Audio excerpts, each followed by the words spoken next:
My biggest flex is that my makeup looks like this on Getty Images. No filter, no editing, nothing. Ever since Makeup by Mario did my makeup, I've been using his tips and my glam has leveled up. So I'm gonna share some tips with you to get that photo ready, flawless base. I like to take a hydrating mist and spray it on my makeup brush and also on my skin.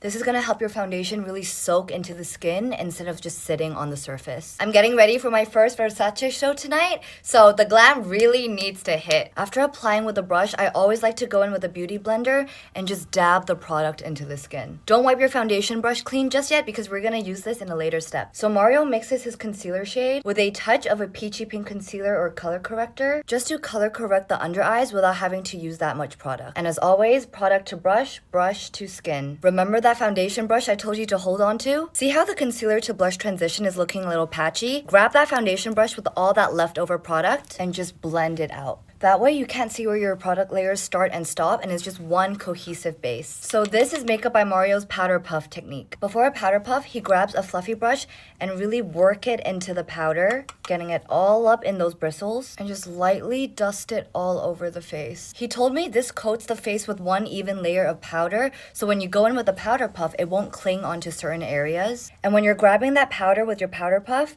really work that onto the back of your hand first. How your powder puff looks is going to be exactly how your under eyes will be. Mario told me he can't do glam without setting powder, and I agree because look at the texture difference. Without powder, with powder. Look how much more smooth this side looks. Your glam also just won't last if you don't use setting powder. And if you think your skin looks too powdery and dry after, Mario taught me this trick and it's been a game changer. So going in with the Makeup by Mario Transforming Skin Enhancer and apply that on the high points of your face. Yes, I've powdered, but this doesn't cling onto powder or make it look patchy. And because this is quite sheer so you can see the skin through the product, it just adds a very healthy glow back into the skin. Also, when you do your powder blush, how you hold your brush is going to impact the level of pigment and softness of your powder blush. So if you hold it all the way close to the brush head, it's going to be super pigmented and harsh. But if you hold it all the way up to the end and just dust it on like that, naturally, it's just going to be a very lighter, softer touch. And for finishing touches to the base, going in with a finishing powder, which is not a setting powder, swirling my brush into the product, lightly dusting that all over the skin. This is just going to blend everything together. A finishing powder is also going to help you soften any harsh lines. Okay, and the base is done. There's no filter on this video, by the way. I just finished the rest of my makeup. Look how my glam matches my nails. Okay, and we're photo ready.